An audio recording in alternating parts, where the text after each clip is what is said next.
ಎಲ್ಲರಿಗೂ ನಮಸ್ಕಾರ. Income tax two lecture ಸೀರೀಸ್ಗೆ ಸ್ವಾಗತ.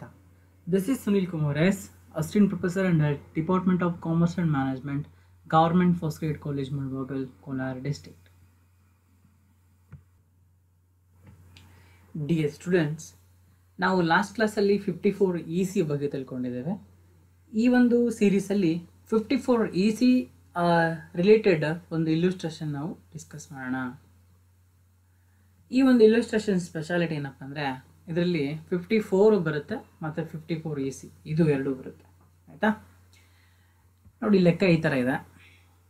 Mister Martin sold is residential house property on 8th June 2018 for 70 lakhs, which was purchased by him for rupees 21 lakhs on 5th May 2009. He paid rupees 1 lakh as a brokerage for the sale of said property. The stamp duty valuation assessed by sub registrar was 80 lakh. ಇದು ಸ್ವಲ್ಪ ಇಲ್ಯುಸ್ಟ್ರೇಷನಲ್ಲಿ ಒಂದು ಹೊಸ adjustment ಇದೆ. ಇಲ್ಲಿ stamp duty valuation ಅಂತ ಒಂದು ಹೊಸ concept ಇದೆ. ಇದು stamp duty valuation assessed by sub registrar was 80 lakhs. ಇದನ್ನು ನೀವು ಗಮನಿಸಬೇಕು. ಈ bot another house property on 25th December 2018 for rupees 15 lakh. He deposited 10 lakhs on 10th November 2018 in the capital gain bond of National Highway Authority of India. He adopted another 10 lakhs on 10th July 2018 in the capital gain deposit scheme with SBI for construction of additional floor of house property. Compute income under the head capital gain for the assessment year 2019-20 as per Income Tax Act 1961, and also income tax payable on the assumption that he has no other income chargeable to tax. ಆಯಿತಾ? ಇವರು ಇಷ್ಟು ಲೆಕ್ಕನ ಕೊಟ್ಟಿದ್ದಾರೆ. ಇದನ್ನು ನಾವೇನು ಮಾಡೋಣ, step by step solve ಮಾಡಿಕೊಂಡು ಹೋಗೋಣ.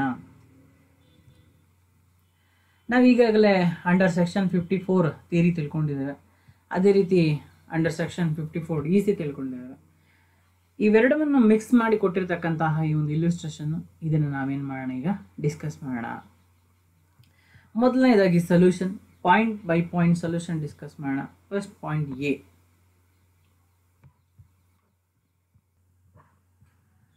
Point A ಗಮನಿಸಿದ್ರೆ, assessee has transferred long term residential property. First point ಏನು ಡಿಸ್ಕಸ್ ಮಾಡ್ತಾ ಇದ್ದೀವಿ ಇಲ್ಲಿ, assessee has transferred long term residential property. ಇಲ್ಲಿ ನೋಡಿ, ಏನು ಟ್ರಾನ್ಸ್ಫರ್ ಮಾಡಿದ್ದೀವಿ, ಒಂದೇ ಟ್ರಾನ್ಸ್ಫರ್ ಮಾಡಿರೋದು. ಏನು? Residential house property. ಯಾವತ್ತು ಟ್ರಾನ್ಸ್ಫರ್ ಮಾಡಿರೋದು? 8th June 2018 ಎಷ್ಟಕ್ಕೆ? 70 ಲಕ್ಷಕ್ಕೆ. ಅದಲ್ಲ, ಈಗ ನಮ್ಗೆ ವೆರಿ ಇಂಪಾರ್ಟೆಂಟ್ ಏನಂದರೆ, ಅದನ್ನು ತಗೊಂಡಿರೋದು ಯಾವಾಗ? Purchased by him for rupees 21 lakh on May 5th 2009. ಆಯಿತಾ? 9 ವರ್ಷ ಏನಿದೆ ಅವನ ಹೆಸರಲ್ಲಿದೆ ಇದು. ಆಯಿತಾ? ಬರೀ 2 ವರ್ಷ ಇದ್ರೆ ಸಾಕಾಗಿತ್ತು, 9 ವರ್ಷ ಇದೆ. ಹಾಗಾಗಿ ಇದು ಲಾಂಗ್ ಟರ್ಮ್ ರೆಸಿಡೆನ್ಷಿಯಲ್ ಪ್ರಾಪರ್ಟಿ. ಇದನ್ನು ಫಸ್ಟ್ ನೀವು ನೋಡ್ಬೇಕಾಗಿರೋದೇ ಇದು. ಫಸ್ಟ್ ನೀವು ನೋಡ್ಬೇಕಾಗಿರೋದು ಅಂದರೆ, ಸ್ಟೆಪ್ ಬೈ ಸ್ಟೆಪ್ ನೋಡಬೇಕು. ಫಸ್ಟ್ ನೀವು ಇದು ಕ್ಯಾಪಿಟಲ್ ಅಸೆಟಾ ಅಲ್ಲಿದೆಯಾ ಅಂತ ನೋಡಬೇಕು. ಎಸ್ ಇದೆ ಅಂತಾದರೆ ಅದು ಟ್ರಾನ್ಸ್ಫರ್ ಆಗಿದೆಯಾ ಅಂತ ನೋಡಬೇಕು. ಎಸ್ ಟ್ರಾನ್ಸ್ಫರ್ ಆಗಿದೆ ಅಂದರೆ ಅಲ್ಲಿಗೆ ಕ್ಯಾಪಿಟಲ್ ಅಸೆಟ್ ಟ್ರಾನ್ಸ್ಫರ್ ಆಗಿದೆ, ಕ್ಯಾಪಿಟಲ್ ಗೇನ್ ಅಂತ ಗೊತ್ತಾಗುತ್ತೆ. ನೆಕ್ಸ್ಟ್ ಮೂರನೇದು ನಾವು ನೋಡಬೇಕಾಗಿರೋದು, ಅದು long term short term. So long term ಆದರೆ ಲಾಂಗ್ ಟರ್ಮ್ ಕ್ಯಾಪಿಟಲ್ ಗೇನ್ ಬರುತ್ತೆ, ಶಾರ್ಟ್ ಟರ್ಮ್ ಆದರೆ ಶಾರ್ಟ್ ಟರ್ಮ್ ಕ್ಯಾಪಿಟಲ್ ಗೇನ್ ಬರುತ್ತೆ. ಈ ಮೂರನ್ನು ನೀವು ನೋಡಿದ್ದ ಆಮೇಲೆ ನೀವು ನೋಡಬೇಕಾಗಿರೋದು ಎಕ್ಸಮ್ಷನ್ ಇದೆಯಾ ಅಂತ. ಎಕ್ಸಮ್ಷನ್ ಇಲ್ಲ ಅಂತಂದರೆ, 4ನೇದು ಅದು ಎಕ್ಸಮ್ಷನ್ ಇದೆಯಾ ಅಂತ. ಇಲ್ಲ ಅಂತಂದರೆ ದೆನ್ 5ನೇದು ನೀವೇನು ಮಾಡಬೇಕಾಗುತ್ತೆ, ಎಕ್ಸಮ್ಷನ್ ಅಂಡರ್ ಸೆಕ್ಷನ್ 54 ಇದೆಯಾ ನೋಡಬೇಕು. 4ನೇದರಲ್ಲಿ ಎಕ್ಸಮ್ಷನ್ ಅಂಡರ್ 10 ಇದೆಯಾ ನೋಡ್ತೀರಿ. ಇಲ್ಲ ಅಂತಂದರೆ ಎಕ್ಸಮ್ಷನ್ ಅಂಡರ್ 54 ನೋಡಬೇಕು. ಅದಾದಮೇಲೆ then you can go through the calculation.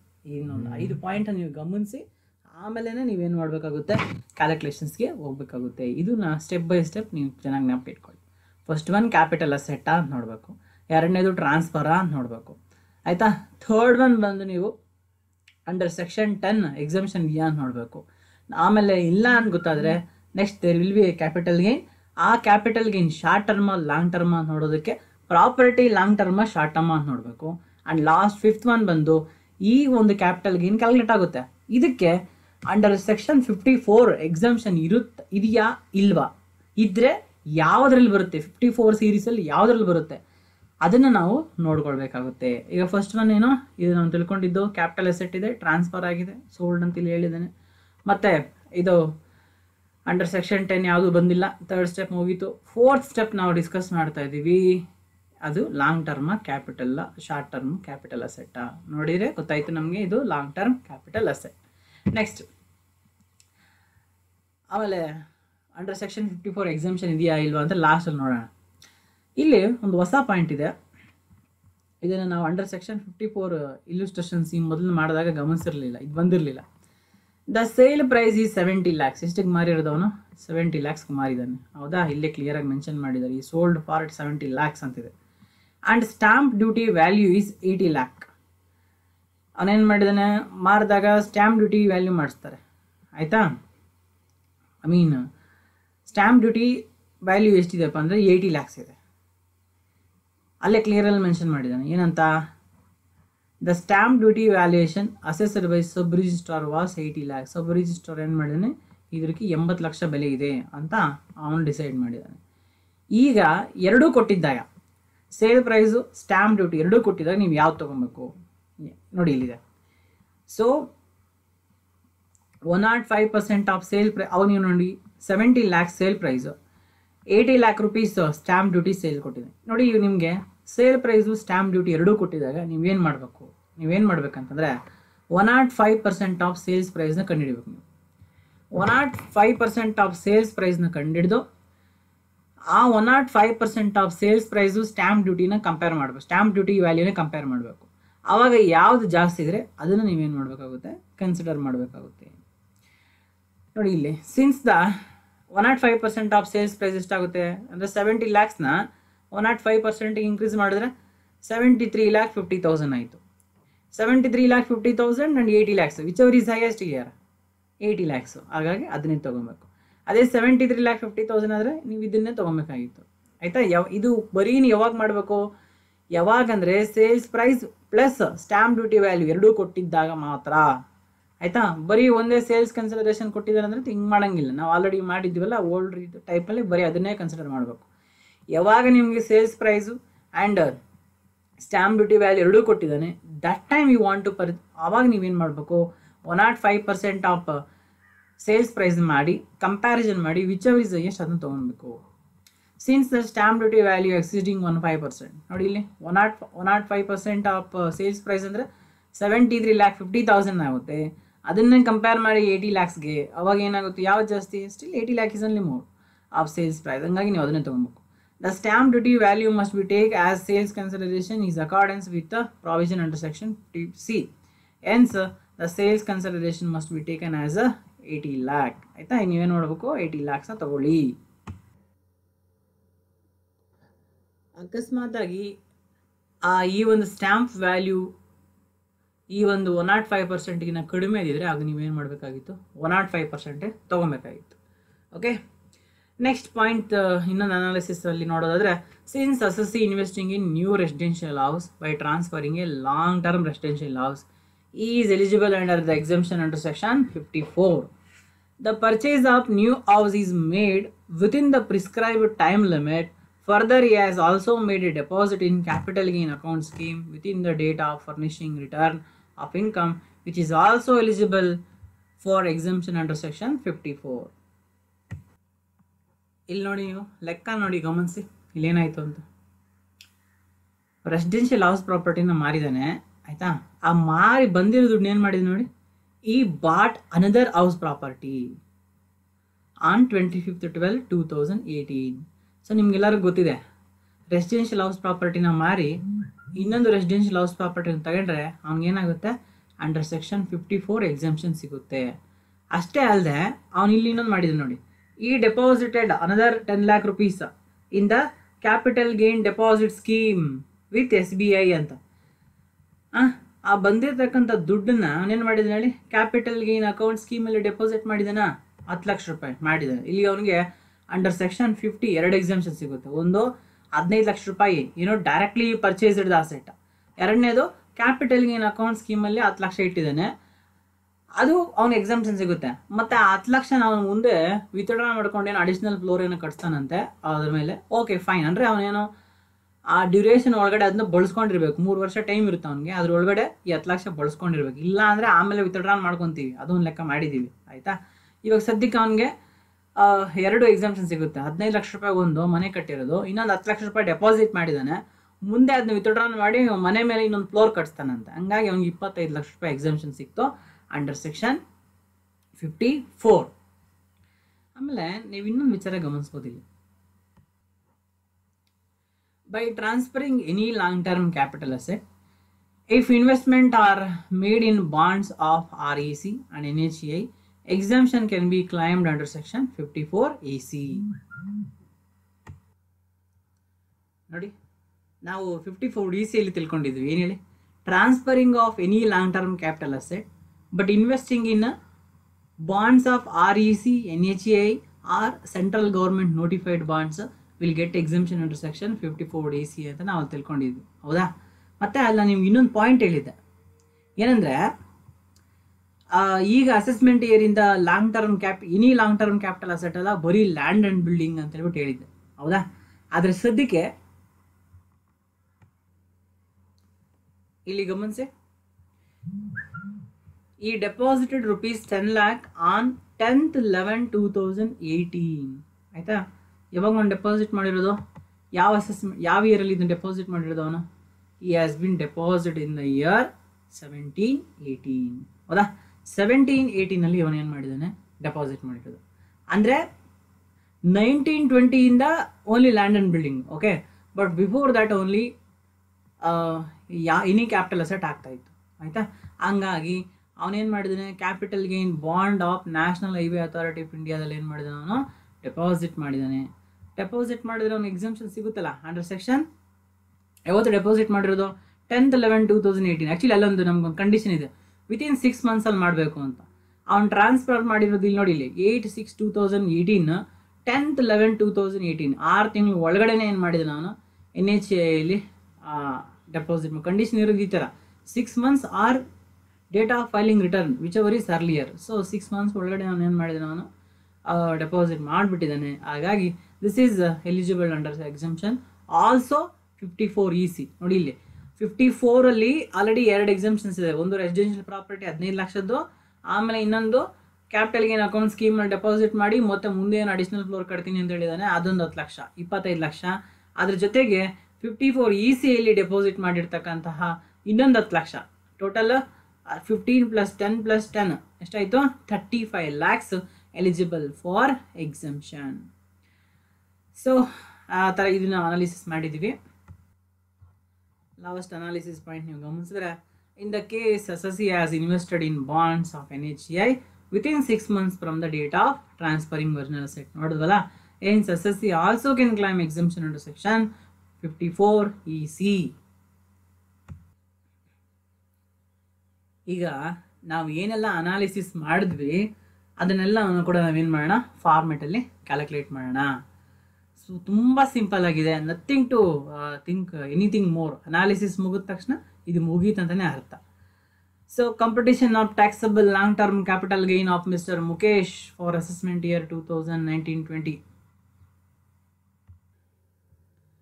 ಇಲ್ಲಿ ನಿಮ್ಗೇನೋ ಚೇಂಜ್ ಅನಿಸ್ತದೆಯಲ್ಲ, computation of taxable long term capital gain of mister Mukesh ಅಲ್ಲ, ಮಾರ್ಟಿನ್ ಅಲ್ವಾ? Yes. So Martin for assessment year 2019-20. Residential property sales consideration ಎಷ್ಟು ತೊಗೊಬೇಕಪ್ಪ? 80 lakhs. ಯಾಕೆ 80 lakhs? ಅವಾಗ ನಾವು ಡಿಸ್ಕಸ್ ಮಾಡಿದ್ದೀವಿ. ಸೇಲ್ಸ್ ಕನ್ಸಿಡರೇಷನ್ ಇರೋದೇನಲ್ಲೇ 70 lakhs. ಬಟ್ ಅವನೇನು ಮಾಡಿದ್ದಾನೆ? ಸ್ಟ್ಯಾಂಪ್ ವ್ಯಾಲ್ಯೂಯೇಷನ್ ಡ್ಯೂಟಿ ಕೊಟ್ಟಿದ್ದಾನೆ, ಅದರಲ್ಲಿ 80 lakhs ಇದೆ.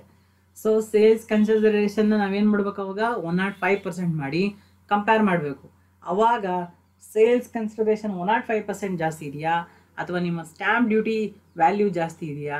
ಅವೆರಡೂ ಯಾವ್ದು ಜಾಸ್ತಿ ಅದು ತೊಗೊಬೇಕು. ನಾವು ಅಲ್ಲಿ ಕಂಪೇರ್ ಮಾಡಿ ನೋಡಿದ್ವಿ, ನಮ್ಗೆ 80 lakhs ಇತ್ತು, 80 lakhs ತಗೊಂಡಿದ್ದೀವಿ. Next less brokerage ಕೊಟ್ಟಿದ್ದಾನಾ?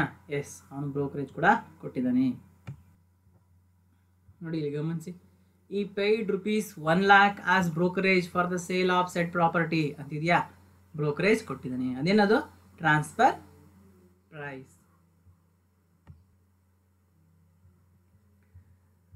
Sales consideration 8 lakh less brokerage, ಅದೇ ಟ್ರಾನ್ಸ್ಫರ್ ಪ್ರೈಸ್ ಅಂತ ಕರಿತೀವಲ್ವ, ಅದೆಷ್ಟು 1 lakh. 8 lakh ಮೈನಸ್ 1 lakh ಹೋದರೆ 79 lakhs. ಏನಿದು net sale consideration. Next less indexed cost of acquisition, long term capital ಅಸೆಟ್ಗೆಲ್ಲನೂ ಅದೇ ಥರ ಮಾಡಬೇಕಾಗಿರೋದು. ಸೊ ಎಷ್ಟಕ್ಕಪ್ಪ ನಾವು ಅಕ್ವಿಸಿಷನ್ ಮಾಡ್ಕೊಂಡಿದ್ದೀವೋ ಗಮನಿಸಿ ಇಲ್ಲಿ, which was purchased by him for rupees 21 lakhs on May 5th 2009 ಅಂತ, ಅಂದರೆ 9-10 ಬರುತ್ತೆ ಅಲ್ವಾ.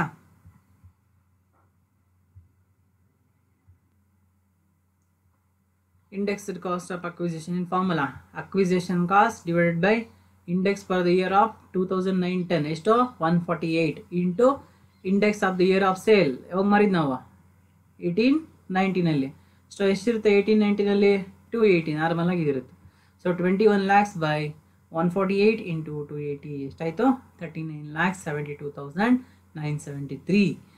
ಸೊ ನಮಗೇನು ಬರುತ್ತವಾಗ ನೆಟ್ ಸೇಲ್ ಕನ್ಸಿಡರೇಷನಲ್ಲಿ ಕಾಸ್ಟ್ ಆಫ್ ಅಕ್ವಿಸಿಷನ್ ಲೆಸ್ ಮಾಡಿ, ಮತ್ತು ಇಂಡೆಕ್ಸ್ಡ್ ಕಾಸ್ಟ್ ಆಫ್ ಇಂಪ್ರೂವ್ಮೆಂಟ್ ಇಲ್ಲ ಇಲ್ಲಿ, ಆಯಿತಾ. ಹಂಗಾಗಿ ಅದೊಂದೇ. ಸೊ ಅವೆರಡನ್ನೂ ಲೆಸ್ ಮಾಡಿ ನಮಗೇನು ಬರುತ್ತೆ gross long term capital gain 79 lakhs minus 39,72,973 less ಮಾಡಿದರೆ 39,27,027 ಏನಿದು gross long term capital gain. ಮತ್ತು ಅದರಲ್ಲಿ less exemption under section 54. So ನಾನು ಆವಾಗ ಹೇಳಿದೆ ನಿಮಗೆ 3 ಎಕ್ಸಂಪ್ಷನ್ ಸಿಗ್ತಾ ನಮಗೆ ಇಲ್ಲಿ ಅಂತ. ಎರಡು ಬಂದು 54ಅಲ್ಲಿ, ಇನ್ನೊಂದು ಬಂದು ECL ಸಿಗುತ್ತೆ. ಅವಾಗಲೇ ಡಿಸ್ಕಸ್ ಮಾಡಿದ್ವಿ. ಏನು ಮಾಡ್ದವನು, ಈ ಒಂದು ಮನೇನ ಮಾರಿ ಇನ್ನೊಂದು ಮನೇನ ಪರ್ಚೇಸ್ ಮಾಡ್ದ, purchase of new residential house. So ಅದೊಂದು 15 ಲಕ್ಷ ಅಂಡರ್ ಸೆಕ್ಷನ್ 54. ಅಲ್ಲಿಗೆ ಸುಮ್ಮನೆ ಇದನ್ನ ಕ್ಯಾಪಿಟಲ್ ಗೇನ್ ಅಕೌಂಟ್ ಸ್ಕೀಮಲ್ಲಿ ಒಂದು 10 ಲಕ್ಷ ಹಾಕ್ದ, ಮುಂದೆ ಏನೋ ಅದನ್ನ ಡ್ರಾ ಮಾಡಿ ಇನ್ನೊಂದು ಫ್ಲೋರ್ ಕಟ್ತಾನಂತೆ, ಮನೆ ಮೇಲೆ ಇನ್ನೊಂದು ಮನೆ ಕಟ್ತಾನಂತೆ. ಸೊ ಸದ್ಯಕ್ಕೆ ಏನು ಮಾಡ್ಬೇಕು, ಅವ್ನು ಕಟ್ಟಲಿಲ್ಲ ಅಂದರೆ ಆಮೇಲೆ ನಾವು ವಿತ್ಡ್ರಾ ಮಾಡ್ಕೊಳ್ಳೋಣ. ಸದ್ಯಕ್ಕೆ ಅವ್ನಿಗೆ ಏನು ಮಾಡಬೇಕು, ಅದಕ್ಕೂ ನಾವು ಎಕ್ಸಂಪ್ಷನ್ ಕೊಡಬೇಕು 10 lakhs. So 15 lakhs plus 10 lakh 25 lakhs. ಮತ್ತು ಆ ಒಂದು ಮನೆ ಮಾರಿದ ದುಡ್ಡಲ್ಲೇ ಸ್ವಲ್ಪ ದುಡ್ಡು ತೊಗೊಂಡು ಏನು ಮಾಡ್ದ, national highway authority scheme deposits bonds ತೊಗೊಂಬಿಟ್ಟ. So sale of any long term asset for investing in NHAI or REC or notified central bonds you will get an exemption under section 54 EC. ಇದನ್ನು ತಿಳ್ಕೊಂಡಿದ್ದೀವಿ ಅಲ್ವಾ. So 2019-20 ಆ ಕಡೆಯಿಂದ ಆಮೇಲೆ ಮಾರಿದರೆ ಆಯಿತಾ, ಬರೀ land and building ಅಂತ ತಿಳ್ಕೊಂಡಿದ್ವಿ. ಸದ್ಯಕ್ಕೆ ಅದು ಬೇಡ. ಸೊ ಅವನೇನು ಮಾಡಿದಾನೆ, ಇನ್ವೆಸ್ಟ್ಮೆಂಟ್ ಮಾಡಿರೋದ್ರಿಂದ sale of any long term asset and purchase or deposit in NHAI bonds, REC bonds and central government notified bonds will get exemption under section 54 EC. So he will get how much, you will get 10 lakh. ಅಷ್ಟೇ 10 ಲಕ್ಷ ಮಾತ್ರ ಅವ್ನು invest ಮಾಡ್ದ, 10 ಲಕ್ಷ ಸಿಕ್ತು. So total exemption 25 ಲಕ್ಷ plus 10 ಲಕ್ಷ 35 ಲಕ್ಷ ಆಯಿತು. So gross long term capital gain less exemptions under section 54 series ಎಷ್ಟು 35 lakhs. ನಿಮ್ಗೆ ಎಷ್ಟು ಬರುತ್ತೆ 4,27,027. ಏನಿದು taxable long term capital gain. ಆದರೆ ಈ ಲೆಕ್ಕದಲ್ಲಿ ಅವ್ರು ಏನು ಕೇಳಿದ್ರು ಹೇಳಿ ನಿಮಗೆ, compute income under the head of capital gain for the assessment year 2019-20 as per Income Tax Act 1961 ಅಷ್ಟು ಹೇಳಿದ್ದಾರೆ, ಅಷ್ಟು ಕಂಡುಹಿಡಿದಿದ್ದೀವಿ. ಮತ್ತು ಇನ್ನೊಂದು ಪಾಯಿಂಟ್ ಆ್ಯಡ್ ಮಾಡಿದ್ದಾರೆ, and also income tax payable on the assumption that he has no other income chargeable to tax ಅಂತ ಹೇಳಿದ್ದಾರೆ. So capital gain ಕಂಡುಹಿಡೀರಿ. ಆಮೇಲೆ ಇನ್ನು ಅವ್ನಿಗೆ ಯಾವುದೇ ಇನ್ನು ಹೆಡ್ಡಲ್ಲಿ ಇನ್ಕಮ್ ಇಲ್ಲ, ಸ್ಯಾಲ್ರಿ ಇಲ್ಲ, HP ಇಲ್ಲ, ಬಿಸ್ನೆಸ್ ಆ್ಯಂಡ್ ಪ್ರೊಫೆಷನಿಂದ ಯಾವುದೂ ಇಲ್ಲ, ಆಮೇಲೆ ಅದರ್ ಸೋರ್ಸಸ್ಸು ಯಾವುದೂ ಇಲ್ಲ, ಬರೀ ಕ್ಯಾಪಿಟಲ್ ಗೇನ್ ಅಂತ ಹೇಳ್ಬಿಟ್ಟು ಟೋಟಲ್ ಟ್ಯಾಕ್ಸ್ ಪೇಯಬಲ್ ಕಂಡುಹಿಡೀರಿ ಅಂತ ಕೂಡ ಹೇಳಿದ್ದಾರೆ. ಸೊ ಅದ್ರ ಪ್ರಕಾರ ನೋಡೋದಾದರೆ, since mister Martin does not have any other income chargeable to income tax, is total taxable income is 4,27,030 rounded up. ಅಂದರೆ 4,27,027 ಬಂದರೆ ನಿಯರ್ 10ಗೆ ರೌಂಡ್ ಅಪ್ ಮಾಡಬೇಕು ಟ್ಯಾಕ್ಸ್ ಕಟ್ಟೋವಾಗ, ಆಯಿತಾ. ಟೋಟಲ್ ಟ್ಯಾಕ್ಸಬಲ್ ಇನ್ಕಮ್ ಕ್ಯಾಲ್ಕುಲೇಟ್ ಮಾಡುವಾಗ ನಿಮ್ಗೆ ಬರುತ್ತೆ, 5th ಚಾಪ್ಟ್ರಲ್ಲಿ ಬರುತ್ತೆ, ಅಲ್ಲಿ ನಾವು ಡಿಸ್ಕಸ್ ಮಾಡ್ತೀವಿ. ನಿಯರ್ 10ಗೆ ಡಿಸ್ಕಸ್ ಮಾಡಬೇಕು. ಈಗ 4,27,027 ಇರೋದ್ರಿಂದ ಇದನ್ನೇನು ಮಾಡಿದ್ವಿ ನಾವು 30ಗೆ ರೌಂಡ್ ಅಪ್ ಮಾಡಿದ್ವಿ. ಅದೇ 4,27,024 ಇದ್ದಿದ್ರೆ 20ಗೆ ರೌಂಡ್ ಅಪ್ ಮಾಡ್ತಾಯಿದ್ವಿ. ಅದೇ ರೀತಿ 4,27,025 ಇದ್ದರೆ ಆವಾಗಲೂ 30ಗೆ ರೌಂಡ್ ಅಪ್ ಮಾಡಬೇಕು. Okay, next, in case mister Martin is a resident in India ಅಕಸ್ಮಾತ್ ಅಲ್ಲಿ ಅವ್ನು ಕೊಟ್ಟಿಲ್ಲ, ಅವ್ನು ರೆಸಿಡೆಂಟ್ ಅಲ್ವಾ ಅಂತ ಏನು ಕೊಟ್ಟಿಲ್ಲ. So in case mister Martin is a resident in India, ಈ can claim the exemption up to the 2,50,000 from long term capital gain when he does not have any other income chargeable to tax. In this case, the total taxable income of Mr. Martin being less than exemption limit 2,50,000, his income tax liability for the assessment year 2019-20 is a nil. ಅಂದರೆ ಇಲ್ಲಿ ಇವನಿಗೆ 4,27,000 ಬಂದಿದೆ. ಇವನೇನ resident of India ಆದರೆ ಇವನೇನು ಮಾಡ್ಬೋದು, 2.5 ಲಕ್ಷದವರೆಗೆ ಇವನೇನು ಮಾಡ್ಬೋದು, ಯು ಕ್ಯಾನ್ ಟೇಕ್ ಈ 4,27,027 2.5 ಲಕ್ಷ ರೂಪಾಯಿ ಅವನೇನು ಮಾಡ್ಬೋದು, ಎಕ್ಸಾಮ್ಷನ್ ಪಡ್ಕೊಳ್ಬೇಕು, ಮತ್ತು ಇನ್ನು ಉಳಿದಿರೋ ಅಮೌಂಟ್ ಮೇಲೆ ಟ್ಯಾಕ್ಸ್ ಕಟ್ಟಬೇಕು. ಇದನ್ನು ನಾನು ನಿಮಗೆ ಕ್ಯಾಲ್ಕುಲೇಷನ್ ಆಫ್ ಟ್ಯಾಕ್ಸ್ ಲಯಬಿಲಿಟಿ ಬಂದಾಗ ಅಲ್ಲಿ ಹೇಳ್ಕೊಡ್ತೀನಿ. ಇದಿಷ್ಟು ಕಂಬೈನ್ಡ್ ಇಲ್ಲುಸ್ಟ್ರೇಷನ್ ಆಫ್ 54 ಅಂಡ್ 54 EC. ಇದನ್ನು ನಾವು ಈಗ ಡಿಸ್ಕಸ್ ಮಾಡಿದ ಯಾಕಪ್ಪ ಅಂತಂದರೆ ಆಲ್ರೆಡಿ 54 ತಿಳ್ಕೊಂಡಿದ್ದೀವಿ, 54 EC ತಿಳ್ಕೊಂಡಿದ್ದೀವಿ. ಹಾಗಾಗಿ ಅವೆರಡನ್ನೂ ಕವರ್ ಆಗ್ತಕ್ಕಂಥದ್ದನ್ನು ಈಗ ನಾವೇನು ಮಾಡಿದ್ವಿ, ಡಿಸ್ಕಸ್ ಮಾಡಿದ್ವಿ. ಮುಂದಿನ ಕ್ಲಾಸಲ್ಲಿ 54F ಇದ್ರ ಬಗ್ಗೆ ನಾವೇನು ಮಾಡೋಣ, ಡಿಸ್ಕಸ್ ಮಾಡೋಣ, ಮತ್ತು ಅದ್ರ ಮೇಲೆ ಒಂದು ಸಪ್ರೇಟ್ ಇಲ್ಲುಸ್ಟ್ರೇಷನ್ ನಾವು ಸಾಲ್ವ್ ಮಾಡೋಣ. If it is required illustration ಅಂದರೆ ಅದು 54F ಡಿಫ್ರೆಂಟ್ ಇದ್ದರೆ we will solve the illustration. Thanks for watching. Have a great day. ಜೈ ಹಿಂದ್.